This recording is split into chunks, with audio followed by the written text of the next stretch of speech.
Tribuners, saat ini Anda sedang menyaksikan Tribun Populer. Kali ini Tribun Pontianak melakukan wawancara eksklusif dengan seorang atlet panjat tebing Indonesia berasal dari kota Pontianak dan juga merupakan juara dunia dalam IFSC World Climbing Cup musim 2021, yakni Fredrik Leonardo. Berikut wawancara singkatnya.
Kembali lagi nih bersama saya Rizky Fadriani dalam wawancara eksklusif nih.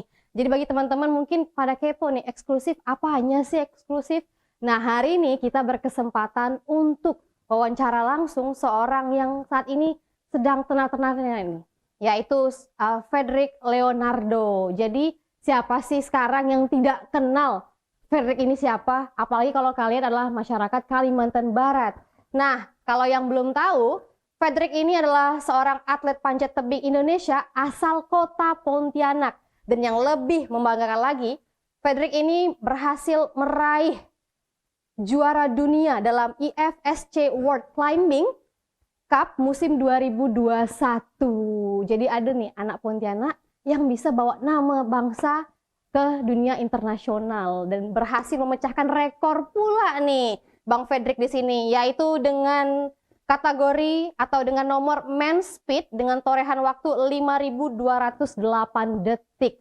Jadi tanpa berlama-lama kita akan mulai nih wawancara langsung bersama Fredrik di sini. Halo Bang Fredrik.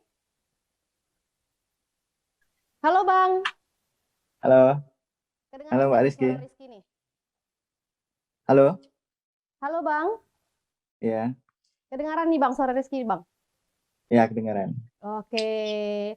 Bang mungkin juga bisa disapa langsung nih Tribuners di rumah nih, biar mereka juga bisa menjadikan Abang inspirasi mereka nih untuk menuju masa depan yang lebih sukses mungkin nih. Ya, halo buat sahabat-sahabat Tribuners yang sedang menyaksikan wawancara eksklusif di Tribun. Oke, sampai di situ doang Bang. Ada lagi nggak nih? Hah? Ada lagi nggak nih sapaan untuk teman-teman nih? Ya, segitu cukup ya. Oke, karena kita bakalan panjang mas ini ya Bang. Oke, ini sekarang kalau Rizky boleh tahu nih sekarang Abang lagi di mana nih? Masih di Amerika kah atau sudah pulang ke Indonesia nih hari ini? Ya, sekarang sudah pulang ke Indonesia. Pulangan kemarin tanggal 31, nyampenya tanggal 2 langsung di karantina di salah satu hotel di Jakarta di daerah Kemayoran. Oke, berapa lama tuh Bang karantinanya? Ya, kurang lebih 5 hari. Jadi nanti langsung pulang ke Pontianak dan melanjutkan aktivitas seperti biasanya ya Bang? Enggak, dari habis isolasi ini kita langsung berangkat ke Bekasi lagi buat pemusatan latihan lagi, persiapan untuk di event-event berikutnya Kak. Wah, tidak ada istirahatnya ya Bang? Iya benar. Meskipun udah jadi juara dunia, tapi masih lagi nih mempersiapkan untuk kompetisi berikutnya. Iya. Memang ya Tribuners, kalau mental juara tuh beda.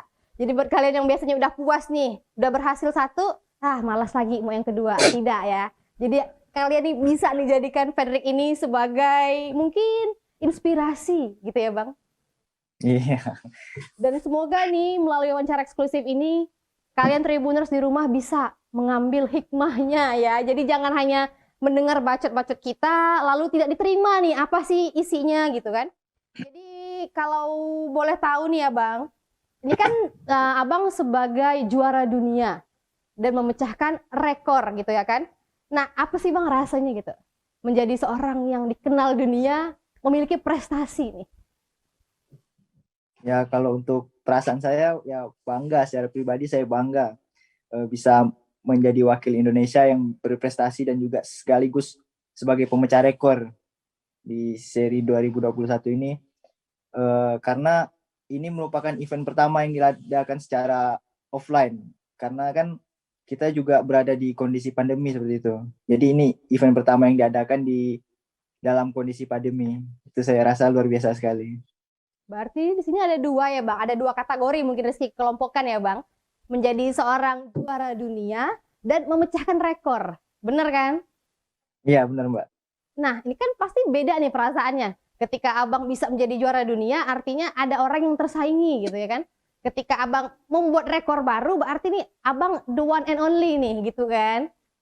Iya. Nah, perasaannya ketika bisa memecahkan rekor baru nih, gimana sih Bang? Tadi kan Abang bisa memenangkan kompetisi. Nah, ketika memecahkan rekor baru nih, gimana perasaannya?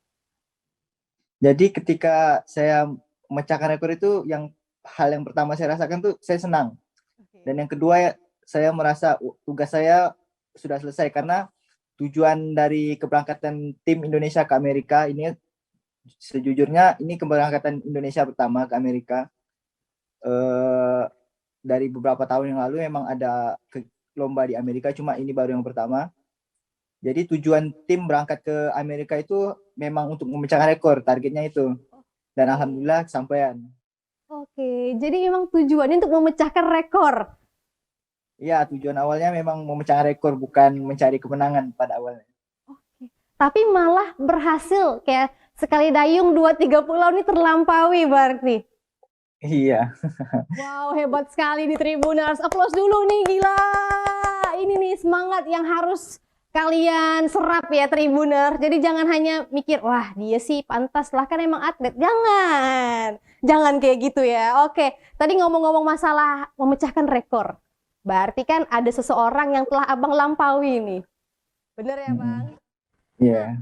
Responnya setahu Rizky ini ada Kiromal Katibin ya Bang, yang sebelumnya memegang rekor. Iya benar. Nah, gimana sih Bang responnya setelah Abang nih berhasil memecahkan rekor baru, berarti meninggalkan Kiromal Katibin ini? Jadi awalnya itu kan, iya, jadi awalnya itu kan rekor dunia pada nomor speed ini dipegang oleh atlet Iran, Reza Ali Porsena.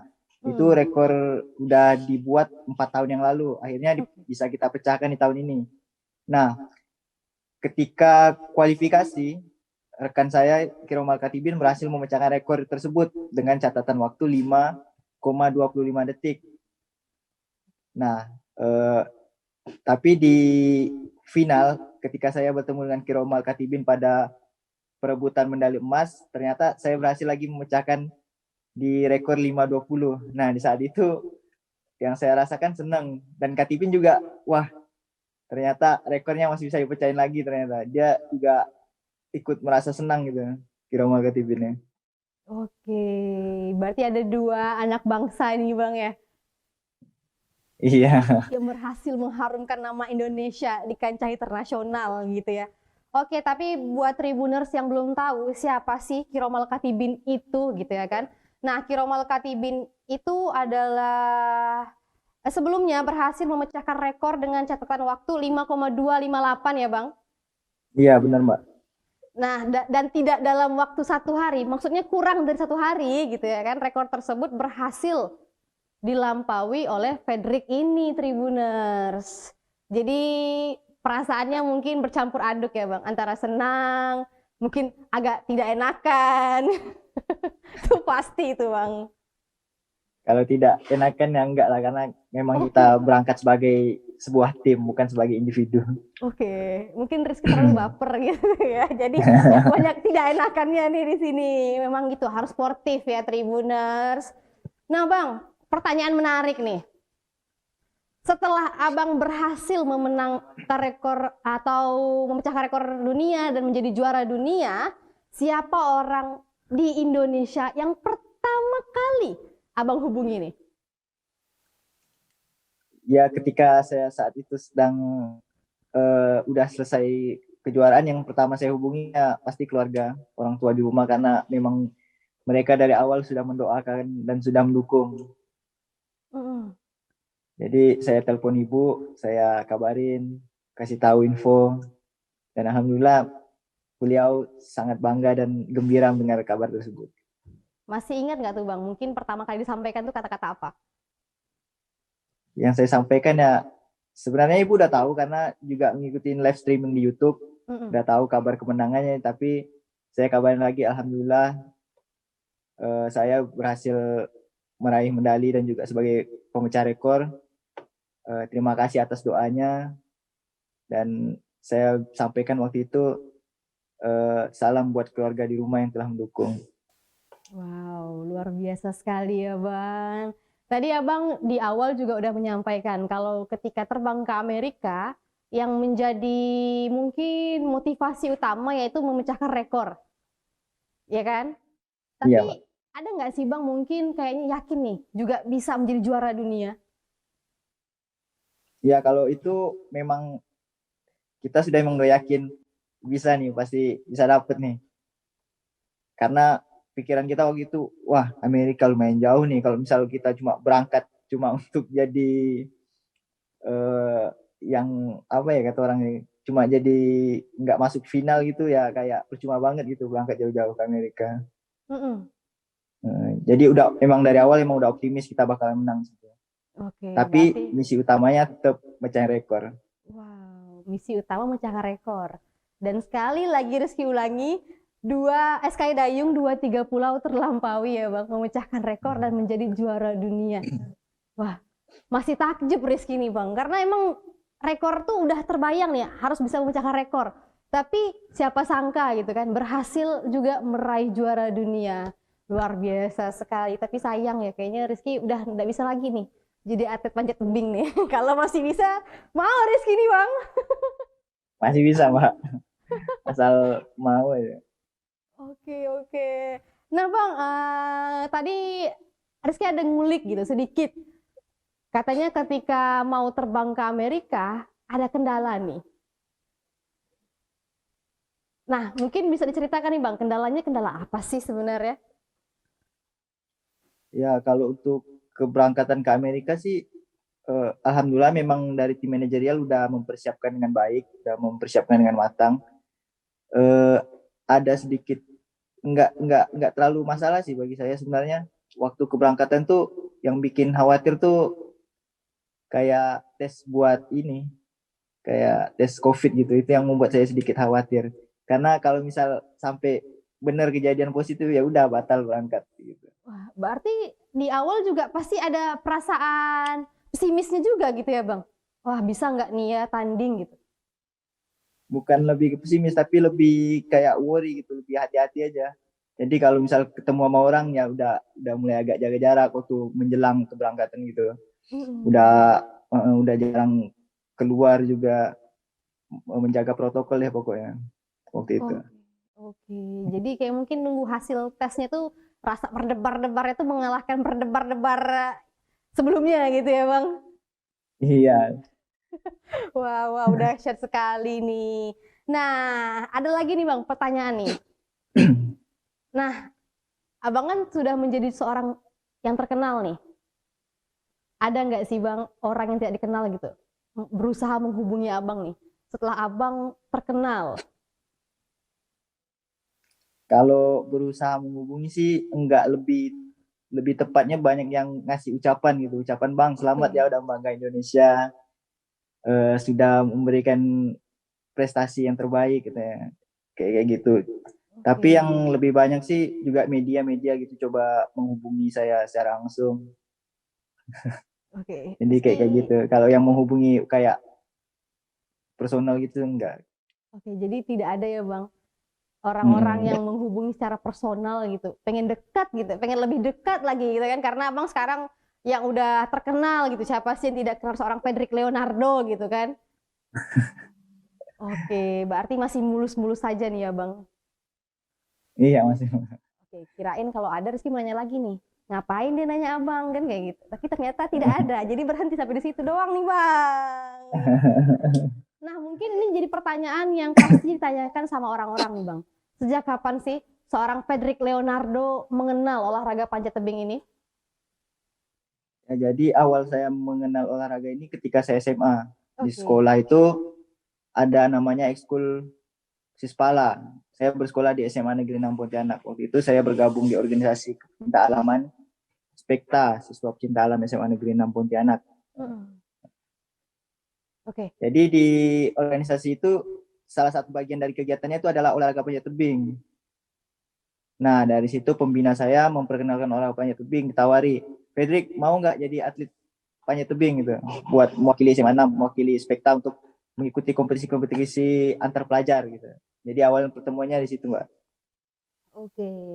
Tapi kan banyak sekali nih Bang, mungkin anak-anak muda gitu ya kan, ketika mereka hanya mengikuti sesuatu karena hobi atau suka-suka, belum tentu diseriusin gitu. Belum tentu mau jadi atlet. Nah, ya kan pasti pilihan ya, mau berhenti di situ atau lanjut nih sebagai atlet. Nah, kok abang nih bisa nih memilih jalur akhirnya dari yang sekedar hobi bisa jadi atlet nih? Ya, waktu itu kan waktu baru kenal olahraga panjat tebing kita masih kayak kepo gitu. Ini olahraganya apa sih sebenarnya olahraga ini? Gak jelas Hmm. banget tebing-tebing dipanjat-panjatin.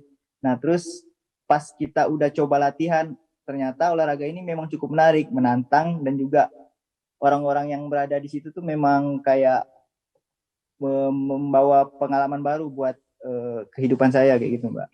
Jadi Oke. ya udah terusin aja. Ternyata memang punya prospek yang bagus olahraga panjat tebing. Oke, berarti dari sejak SMA, mungkin setelah abang pengen jadi atlet nih udah nampak nih ke depannya prospeknya bagus nih. Jadi ikut Iya nih jadi karena atlet panjat eh, tebing. kar- karena waktu itu juga pembina saya di Sispala itu nunjukin bahwa nih prestasi-prestasi yang Indonesia torehkan nih. Itu diliatin videonya atlet-atlet Indonesia yang berprestasi di kancah internasional. Jadi kayak itu kayak sedikit banyak saya termotivasi seperti itu, Mbak. Oke, jadi udah ada role modelnya nih ya. Iya, Udah ada benar nih udah ada contohnya role kayak model. gini nih. Kan pasti bisa kayak gini juga. Oke, itu motivasi yang luar biasa sih, Bang. Iya, benar, Mbak. Tapi pernah nggak nih, Bang, manjatin tebing asli gitu? Manjatin tebing asli pernah, Mbak. Oke, di mana tuh, Bang, kalau boleh tahu? Eh, di Kelapa Nunggal di daerah Jawa Barat, di Citatah, tebing Citatah. Dan juga pernah waktu itu ketika lagi ada event di China, kompetisi juga, dikasih kesempatan buat manjat tebing alam di Cina. Oke, itu dalam program latihan atau karena abang nih suka manjat tebing? Kalau yang di Indonesia itu karena program dari pelatnasnya ya. Jadi memang kita dikasih kesempatan buat manjat di tebing alam, merasakan sensasinya, juga dapatin feel-nya manjat di tebing alam gitu. Kalau yang di Cina itu memang bagian dari programnya Cina gitu, ngasih lihat tunjuk apa tempat rekreasi yang terkenal di Cina. Oke, ngeliatinnya dengan cara minta kita manjat tebing. Kayaknya seram ya, Bang. Iya, saya juga masih ngeri kalau manjat tebing alam. Oke, nah tadi ngomong-ngomong masalah sensasi, beda nih. Nah, kalau menurut abang sendiri nih, apa sih membedakan sensasinya nih dari kalau tebing asli sama tebing yang biasanya abang naikin ketika abang latihan nih? Ya, kalau saya kan spesialisnya di nomor speed atau nomor kecepatan. Mm-mm. Kalau di tebing alam itu pemanjatannya lebih pada kesulitan, Mbak. Oke. Yang dituntut adalah kemampuan kita menyelesaikan suatu masalah jalur di tebing alam. Dan sensasinya memang beda sih, kalau tebing alam tuh memang lebih ekstrim gitu. Nggak ada pengaman. Dia lebih Oh, ke olahraga ekstrim. Kalau misal olahraga yang saya geluti yang di nomor speed itu lebih ke olahraga yang mengarah ke prestasi sih, Mbak. Kayak oke. gitu. Dengarnya aja nggak kebayang nih Rizky, ketika manjatin tebing tinggi nggak ada pengaman jatuh dengan debu gitu ya, Bang. Kalau panjat tebing alam ada pengamannya, cuma ya kadang ada beberapa error gitu dari pemanjatnya atau dari yang belayar atau yang memegang tali gitu. Oh, Jadi oke. memang Kalau dulu Rizky pernah manjatin tebing, tapi itu tuh di Gunung Bawang, Bengkayang. oh iya, kalau Jadi di pernah juga ya rata-rata orang ngerasain. Kalbar kalau manjat ya ada di situ. Iya bener. Itu ketika manjat sekali aja gitu kan, itu kan kekuatan terfokusnya di tangan gitu ya, tangan sama kaki. Iya, Tapi kalau tangan sama kaki nggak kuat, ya udah nggak bisa ya udah gitu. jatuh. Apalagi kalau abang yang tadi nomornya ada di main speednya ya bang, kecepatannya. Iya, Otomatis nomor kecepatan. teruji nih, kaki sama tangannya udah pasti kuat nih. Iya, karena emang udah dilatih. Oke, kalau boleh tahu nih bang, latihan khusus nih. Mungkin Tribuners di rumah juga pada kepo nih ya. Biar tangan sama kakinya kuat nih, sama kayak Fredrik nih. Latihan apa sih bang biasanya difokuskan untuk menambah kekuatan tangan sama kaki? Jadi aset utama pemanjat yaitu kekuatan tangan dan jarinya itu salah satunya. Eh, Jadi kalau untuk melatih itu hal yang perlu kita lakukan itu pull up. Pull up, bagian abdominal boleh dengan pull up, push up, dan juga bench press seperti itu. Kalau kaki kita hanya lakukan squat biasanya. Squat juga lari buat melatih pernafasan. Oke, oke. Jadi tidak mudah ya bang. Mungkin kedengarannya gampang nih, hanya pull up gitu ya. Tapi ketika dipraktekkan, wah Tribuners itu sakit sekali loh Tribuners. Apalagi bertahun-tahun ya bang, malah jadi kayak kebiasaan gitu.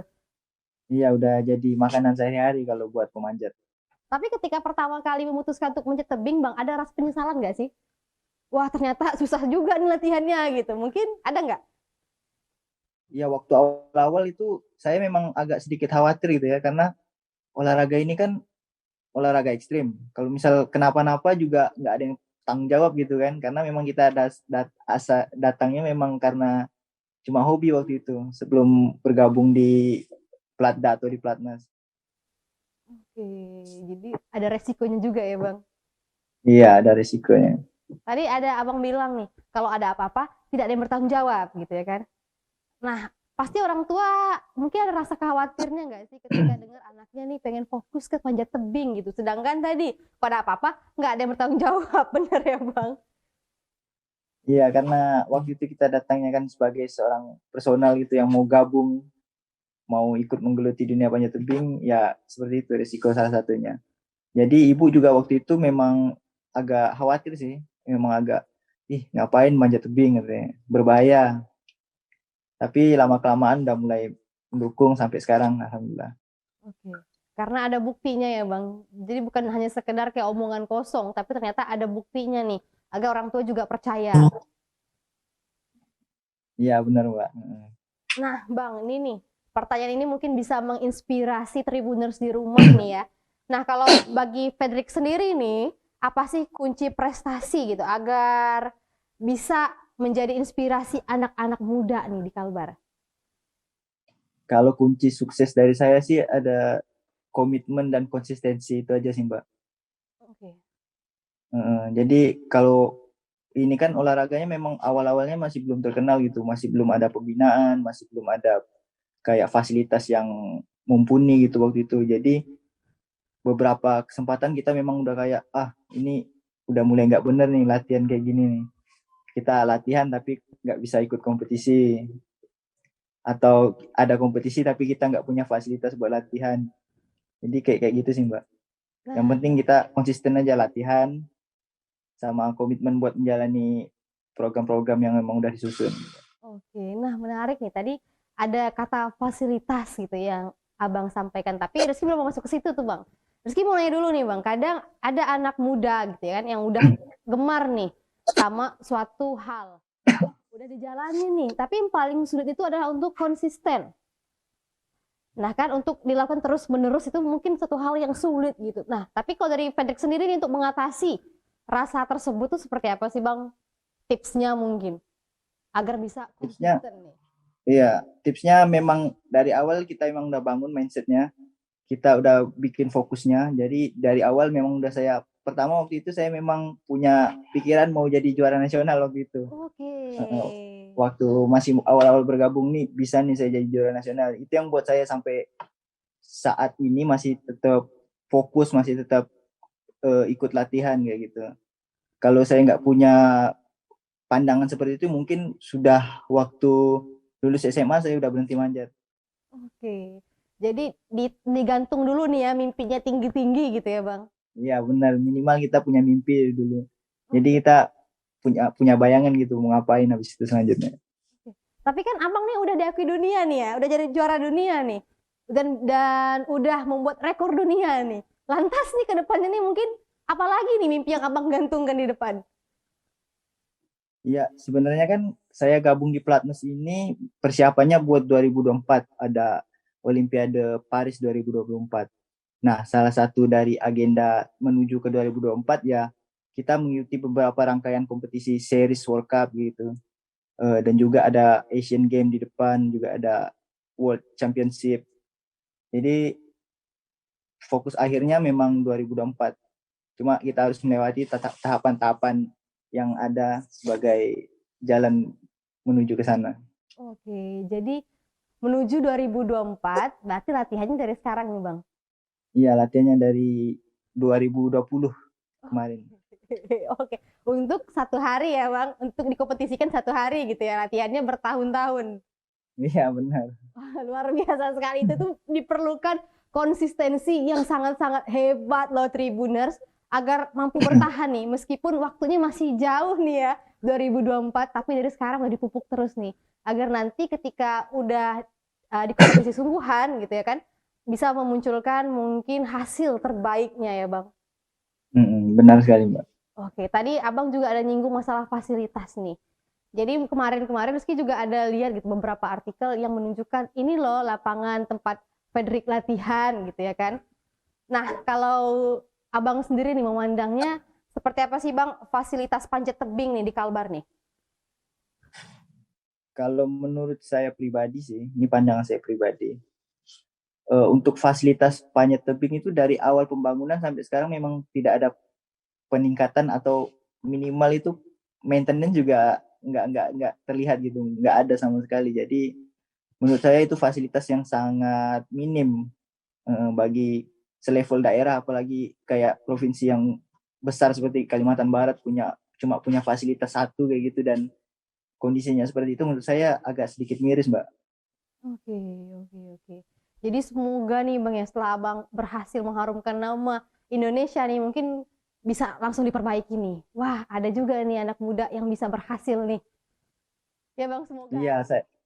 Saya harap kayak gitu karena masa sih setingkat provinsi Kalimantan Barat fasilitasnya kalah sama provinsi-provinsi lain yang bisa dikatakan nggak seluas dan ini dari Kalbar gitu.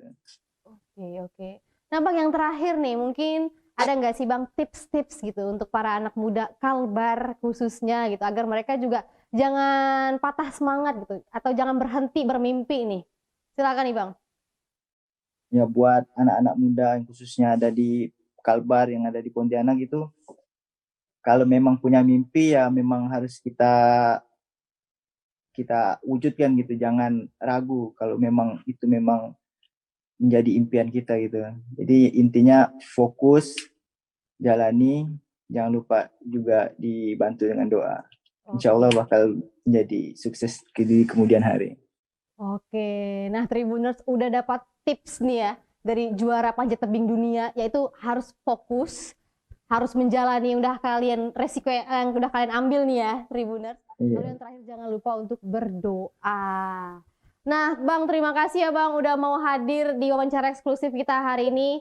Karena keterbatasan waktu nih Bang, sebenarnya banyak nih mau harus kita tanyain nih, tapi karena waktu dibatasi mungkin hanya segini dulu nih pertanyaan. Jadi buat Tribuners di rumah yang kepo nih untuk kelanjutannya seperti apa, kan bisa langsung mengunjungi portal Tribun Pontianak. Jadi lengkap nih artikel yang kalian cari pasti ada di sana. Apalagi yang berhubungan dengan Fredrik Leonardo ini. Jadi semoga wawancara kita ini bisa memberikan inspirasi bagi teman-teman di luar sana. Jadi terima kasih nih Bang udah mau hadir hari ini. Terima kasih Mbak, sebuah kehormatan juga bisa diundang wawancara Tribun. Luar biasa sekali. Siap Bang, dan terima kasih juga nih untuk teman-teman Tribuners di rumah yang udah menyaksikan wawancara ini sampai selesai. Saya Rizky Fadriani dan Fedrik Leonardo undur diri dulu. Sampai berjumpa di wawancara eksklusif berikutnya. Bye!